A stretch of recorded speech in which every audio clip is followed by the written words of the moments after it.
es oncóloga, además es directora regional, vicepresidenta del Consejo y del Instituto Oncológico Regional del Cibao. Doctora, buenas tardes, ¿cómo está? Qué gusto tenerle. ¿Cómo se siente? Muy bien, gracias a Dios. Gracias por la invitación. Feliz de estar aquí. Gracias, doctora. Hay que hablar de cáncer, una enfermedad terrible, sobre todo la prevención. Hablemos de qué es cáncer, el cáncer, la prevención, el oncólogo, luego que se detecta la enfermedad, si es importante el acompañamiento. Claro. Bueno, para definir cáncer debemos decir que el cáncer no es una enfermedad. El cáncer es un grupo de enfermedades, un conjunto de enfermedades que tienen características específicas. Nosotros los seres vivos tenemos un número específico de células por milímetro cúbico de tejido. Las células tienen una vida media. Cuando esa vida se cumple, un grupo de células se muere y da paso a un grupo de células exactamente igual.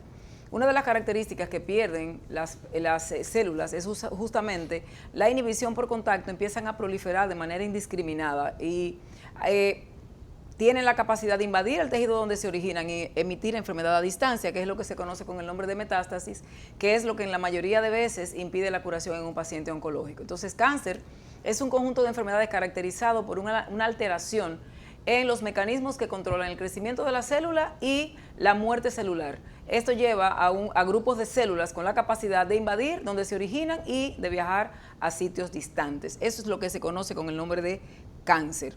El cáncer, como es un conjunto de enfermedades, también tiene un conjunto de personas que deben manejar el cáncer. El manejo del cáncer es multidisciplinario. Y para hablar de prevención, que era la otra parte que me decías, cuando hablamos de prevención, si nosotros definimos prevención, debemos decir que la prevención son las actividades que yo puedo hacer para reducir el riesgo de que algo pase. El cáncer, de manera general, no es prevenible. Desafortunadamente, no es prevenible. Solo hay 2 cánceres que son realmente prevenibles. Ahora, hay actividades que yo puedo hacer para reducir el riesgo, pero hay situaciones que yo puedo modificar, pero hay otras que yo no puedo modificar. Dentro de las que yo puedo modificar está mi estilo de vida, o sea, evitar el hábito tabáquico, evitar tomar alcohol en exceso, evitar el sedentarismo, o sea, hacer ejercicio por lo menos 150 minutos a la semana, evitar la exposición a la luz solar, evitar la exposición a los virus, o sea, siendo monógamo, evitando la promiscuidad sexual. Pero hay otras que yo no puedo modificar, como por ejemplo, el factor de riesgo número 1 para el cáncer es la edad, el envejecimiento. Yo no puedo evitar envejecer. El paciente que no se muere joven va a envejecer sí o sí. Igual, mis antecedentes familiares. Mi género, nací siendo mujer y voy a morir siendo mujer. O sea, hay tumores que afectan más al género femenino que al masculino, por ejemplo, cáncer de mama. De igual manera, las situaciones o las predisposiciones personales con las que yo nazco son situaciones que yo no puedo modificar. Entonces, como no puedo modificar esas, debo, las que sí puedo modificar, intentar modificarla o trabajar en modificarla con la finalidad de reducir los riesgos que me confiere las que no puedo modificar. ¿Tiene, doctor, el estrés comprobado alguna relación que provoque cáncer? Fíjate, se ha hablado de que el estrés psicológico crónico puede incrementar el riesgo de cáncer de mama, de cáncer de estómago, de cáncer colorectal inclusive. Ahora, por sí solo, el estrés como tal no se ha demostrado científicamente, y recordemos que nosotros hacemos lo que se llama oncología basada en la evidencia. Por sí solo, el estrés no es un factor predisponente. Ahora, es un factor detonante. Por ejemplo, la obesidad es un factor para cáncer. El estrés puede llevar a obesidad. ¿Por qué? Porque las personas bajo estrés tienden a tener ansiedad y esa ansiedad lo lleva a comer cosas que no deben y en cantidades que no deben. Entonces, eso puede llevar a obesidad y la obesidad sí es un factor detonante para cáncer, que está demostrado para diferentes tipos de cáncer, como el cáncer de mama, cáncer gástrico, cáncer de colorectal, o sea, cáncer de colon y recto. Entonces, como un ente aislado, el estrés propiamente no es un detonante, pero todo lo que conlleva a la persona estresada sí puede alterar ciertas condiciones orgánicas, se puede llevar a otras condiciones que sí pueden predisponer a la aparición de ciertos cánceres. ¿Hay una edad, doctor, específica para yo ir al médico, al oncólogo, a hacerme una prueba, la mujer, el hombre, como prevención? Eso va a depender mucho de las predisposiciones familiares. En condiciones normales, hay un número específico. Las curvas de incidencia del cáncer empiezan a incrementarse a partir de los 50 años.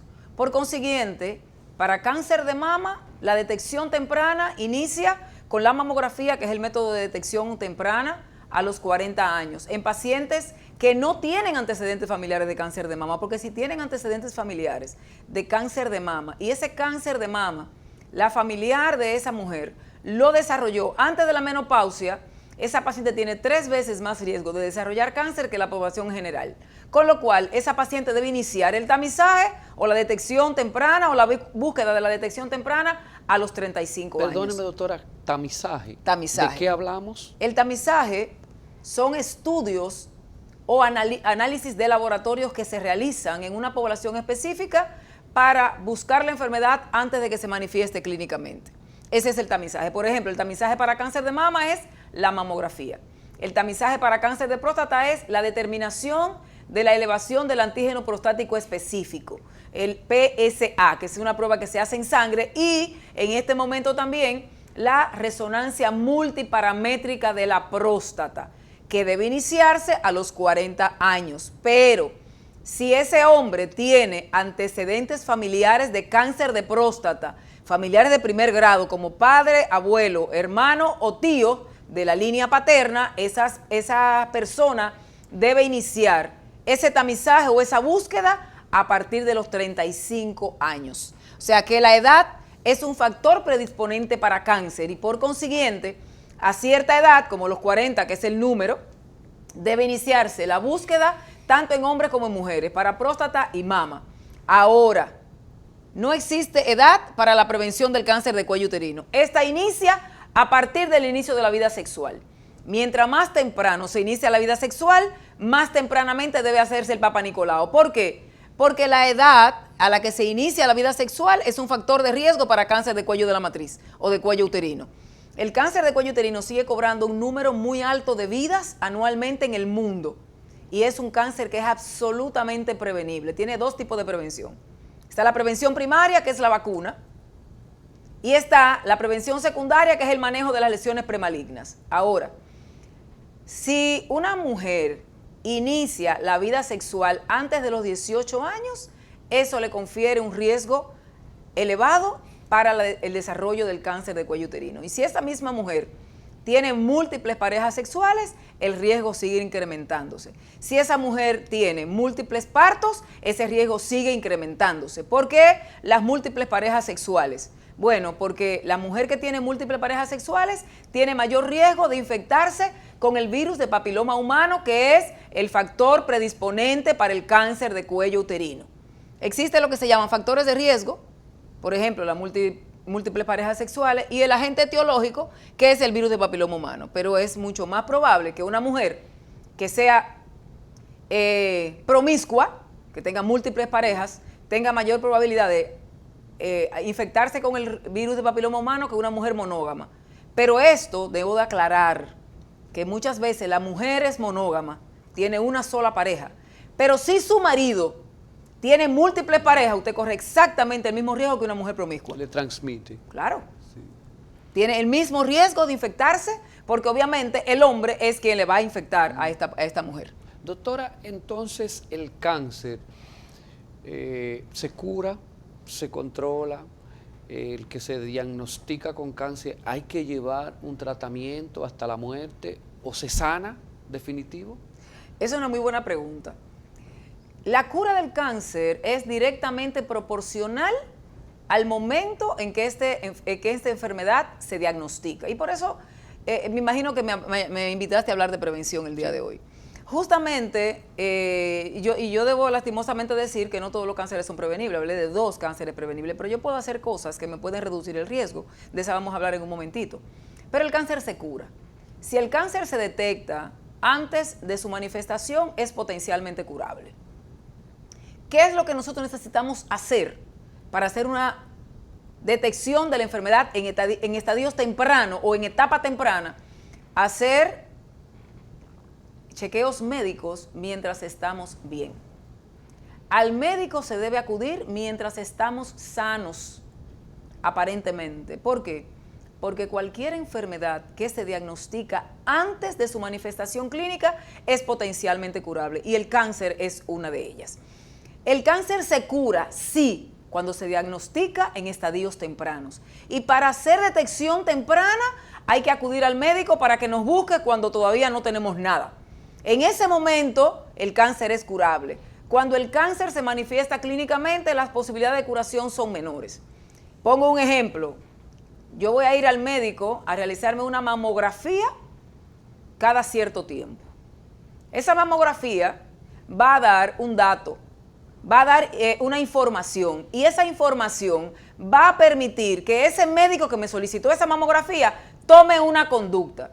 Si la mamografía dice que hay que hacerme una biopsia y esa biopsia resulta que tiene cáncer, es muy probable que ese cáncer, que si es por microcalcificaciones, sea un cáncer en estadio 0 o en estadio temprano. Ese es un cáncer que se va a curar. Es diferente a aquella mujer que nunca asiste al médico, que en un momento determinado se dio un portazo en una mama, eso es muy frecuentemente escucharlo, me dio un golpe en la mama y después me salió la pelota. No, no le salió la pelota estaba ahí. No. Pero como usted no iba al médico, usted nunca se la vio, o usted nunca se tocó, usted nunca se la vio, se la tocó, y si se la tocó, como no le dolía, no le dio importancia, entonces esa pelotita sigue creciendo, en un momento empieza a salir sangre a través del pezón, la piel se empieza a poner roja, ya es un cáncer de mama localmente avanzado. Entonces en ese momento la probabilidad de curación solamente son de un 30%. Entonces, dependiendo del estadio de la enfermedad, en el momento en que se diagnostica, va a ser la probabilidad de curarlo. Por eso yo voy a insistir siempre que me toca hablar de este tema, en que las personas deben acudir al médico mientras están bien. Por ejemplo, el cáncer de cuello uterino, que es otra de las enfermedades sumamente frecuentes en la población, no tiene ningún síntoma en estadios tempranos. La mujer está perfectamente bien. Hay un momento en que la paciente, cuando tiene relaciones sexuales con su pareja, empieza a tener manchaditos.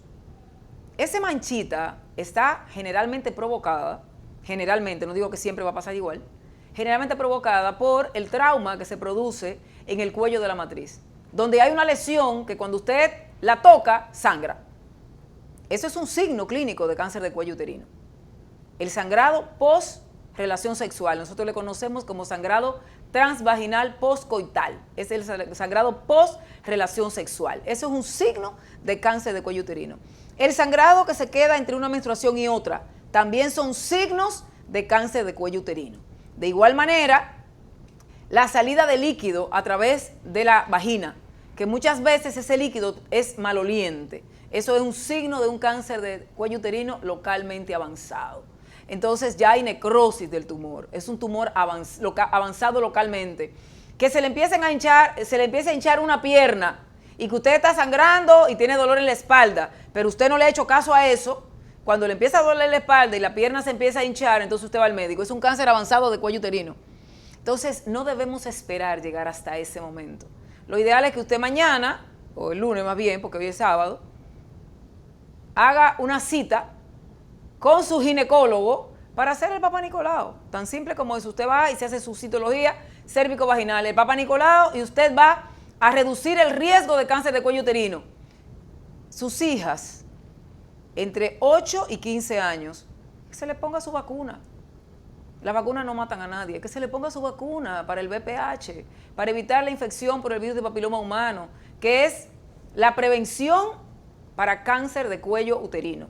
Pero nada más no para cáncer de cuello uterino, para cáncer de amígdala, para cáncer de canal anal, para el cáncer de esófago. O sea, porque uno piensa solamente en el cáncer de cuello uterino, pero hay otros cánceres que se pueden prevenir con la vacuna también. Doctora, el cáncer siempre ha existido, porque uno escucha con mucha frecuencia que la gente dice, pero es la enfermedad del siglo, el cáncer está acabando, esto antes no era así. esto es ahora, que es la que la gente come, es la vida que lleva. Uno escucha mucho estas frases. ¿Tiene algo que ver? ¿O siempre ha existido o es ahora? Es una muy buena pregunta, déjame decirte, Manuel, por lo siguiente. Todas las preguntas tienen una respuesta y es sí, pero, por ejemplo, el cáncer siempre ha existido. ¿Por qué tenemos un mayor número de cáncer en este momento? Porque ahora la población es más envejeciente. La expectativa de vida de un latinoamericano en el año 2018 o antes del año 2018 eran 60 años. Ahora la expectativa de vida en una mujer latinoamericana son 75 años y en un hombre 73. O sea, la población es más envejeciente y el cáncer es una enfermedad de pacientes envejecientes. Todas las enfermedades crónicas se van a empezar a ver en el envejecimiento y el cáncer es una de ellas. Entonces, como hay un mayor número de pacientes viejos, hay un mayor número de cáncer. Okay. Es cierto. La segunda razón es el estilo de vida. Antes, nuestros abuelos, nuestros padres, tenían en el patio sembrado el recao, la cebolla, el ají. Ahora, los productos orgánicos cuestan muchísimo dinero y todos los productos que ingerimos están contaminados con el veneno que le ponen para evitar las larvas que pueden terminar con estas cosechas. Entonces, estamos contaminándonos con las cosas que estamos comiendo. Antes, los botellones, no sé si te acuerdas cuando estábamos pequeños, que los botellones de agua eran de cristal. Sí. Ahora son de plástico. Y esos botellones de plástico andan todo el día en la calle, expuestos al sol. ¿Eso y produce cáncer, doctora? Te voy a explicar ahora. Están en el colmado, en la calle, sí, expuestos al sol. Expuesto al sol. Cuando claro. el plástico se calienta, emite unas sustancias químicas que se llaman ftalatos y bifenoles, que son potentes carcinógenos, o sea, que producen cáncer, pero nada más no el agua. Las personas ahora trabajan tiempo completo, sí, horario corrido, llevan la comida al trabajo en recipientes de plástico y la calientan en ese recipiente de plástico en un envase, en un microondas. Y ese envase de plástico que se pone en el microondas con el calor, obviamente, esas sustancias químicas se desprenden del plástico y se integran a los alimentos y tú te lo estás comiendo. Vas a comprar una comida y te la ponen en un recipiente de unicel, de plástico, sí, sí, caliente, que también el plástico cuando tiene contacto con el calor va a desprender esos químicos que son potentes carcinógenos. Pero el café, tú te lo pones también en un vaso de plástico y un largo etcétera. Entonces, esas sustancias que estamos ingiriendo, que son potentes carcinógenos, no incrementan el riesgo de desarrollar cáncer. ¿El cáncer siempre ha existido? Sí. ¿Hay un mayor número de casos ahora? Probablemente sí, porque la población es más envejeciente. ¿Hay mayores exposiciones? Claro que sí, por lo que estoy explicando. Entonces, la placa de ozono está destruyéndose. Estamos expuestos a los rayos ultravioleta. Muchas personas trabajan exponiéndose al sol. Hay un mayor número de cánceres de piel también asociados a la exposición al sol. Tenemos ahora más buhoneros, tenemos ahora más personas que trabajan en la industria de la construcción, porque hay mucho más construcciones que antes ahora. Tenemos un mayor número de personas que trabajan en la parte del turismo y obviamente la exposición al sol es un factor de riesgo para cáncer de piel. Afortunadamente, el más frecuente es el cáncer de piel no melanoma, que es un cáncer bastante noble. El vaso celular, que es el más frecuente, representa el 70% de todos los cánceres de piel, se curan el 100% de las veces. Pero sí hay un mayor número de casos y están relacionados tanto al envejecimiento como a las exposiciones que estamos teniendo hoy día. Doctora, no quiero concluir la entrevista porque quiero también preguntarle con relación al oncológico, pero entonces es bueno tomar en cuenta lo que usted ha señalado con relación a los plásticos, que eso se usa mucho. La gente lleva, como usted señala, el desayuno, la comida en un envase plástico y lo mete al calentador. Claro. Y también vemos con mucha frecuencia los botellones de agua expuestos al sol en cualquier colmado y supermercado. Doctora, vi recientemente que ustedes en el oncológico inauguraron un área de quimioterapia. podemos hablar sobre esta área. ¿Tenían ya anterior o ahora con esto, qué facilidad tiene el paciente? Claro, siempre ha existido el área de quimioterapia. Tenemos dos tipos de manejos de pacientes. Yo no soy oncóloga clínica, yo lo que soy es radiooncóloga, yo no pongo quimioterapia, es bueno que lo sepan. Pero, obviamente, como soy directora del oncológico, tengo que saber muchas cosas. El área de quimioterapia siempre ha existido. ¿Qué fue lo que ocurrió en este momento? Que modernizamos el área de quimioterapia con un mayor número de sillones para que los pacientes no tengan que esperar mucho tiempo para, hacer turnos. Solamente habían 10 sillones antes, 10 o 14, no recuerdo bien. Ahora tenemos 19 sillones. Ahora 19 personas al mismo tiempo pueden estar recibiendo su tratamiento de quimioterapia y eso significa que la espera de estos pacientes va a ser menor. Este es para quimioterapia ambulatoria, porque también hay una modalidad de quimioterapia que se administra con el paciente ingresado. El paciente ingresado es el paciente que amerita varios días de quimioterapia de manera secuencial. La quimioterapia ambulatoria es una quimioterapia que se administra cada cierto tiempo y que el paciente va a pasar algunas horas solamente en la administración de los medicamentos de quimioterapia. Es un área bastante moderna, bastante cómoda, con climatización, con música relajante, para que el paciente pueda tener todas las amenidades para que pueda recibir su tratamiento sin estrés. Doctor, ¿el oncológico trabaja todos los días entonces o tiene horarios específicos? No, el oncológico trabaja 24 horas al día, 7 días de la semana. De hecho, tenemos área de internamiento, tenemos médicos de guardia, tanto médicos generales como médicos residentes y obviamente especialistas de llamada por semana, tanto quirúrgicos como clínicos. Los internistas también tienen un rol de guardias semanales con la finalidad de darle el soporte a los pacientes que llegan por emergencia. Nosotros tenemos horario de consulta de lunes a sábado a partir de las 6 de la mañana y tarde. Y los fines de semana, después del mediodía de los sábados, tenemos el área de emergencia y el área de internamiento. Pero el oncológico trabaja 24 horas al día, todos los días de la semana. ¿De dónde vienen pacientes, doctora? De todas las 14 provincias de la región norte del país. De las 14 provincias, nosotros recibimos pacientes y somos el centro que maneja el mayor volumen de pacientes oncológicos. Hablábamos esta mañana, el director ejecutivo, el doctor Francisco Hernández y yo, de justamente que nosotros somos como el oxígeno de salud pública para los pacientes oncológicos de la región, porque somos el centro que le maneja el mayor volumen de pacientes al Ministerio de Salud Pública en la región norte del país. A pesar de que nosotros somos una ONG, trabajamos con todos los protocolos que deben regirse, que establece el Ministerio de Salud Pública y Asistencia Social y el Servicio Nacional de Salud. A pesar de que no somos un ente dependiente de salud, a pesar de que queremos que ellos nos den todo el apoyo, por favor, somos sí la organización que le maneja el mayor volumen de pacientes a esta entidad. Bueno, debo despedir, pero me escribe alguien, doctora, dame 30 segundos, Nasa, aquí, y me dice, pregúntale a la doctora si el de Tamboril se va a terminar.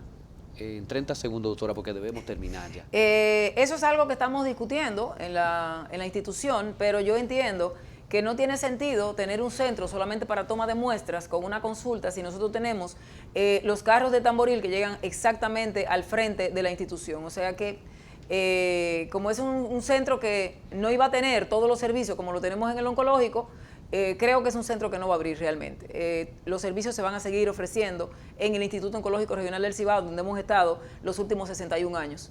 Ok, doctora, vamos a saludar en Limonar, Licey, Limonar abajo, Licey, a María Valdés. Está viendo el programa y dice que es muy interesante. Doctora, muchas gracias. Para servirle siempre, mi placer poder venir a informar a la población. Gracias. Conversamos con la doctora Nali Cruz, oncóloga, directora médica del Instituto Oncológico Regional del Cibao y vicepresidente del Consejo. Vamos a una pausa muy breve y regresamos.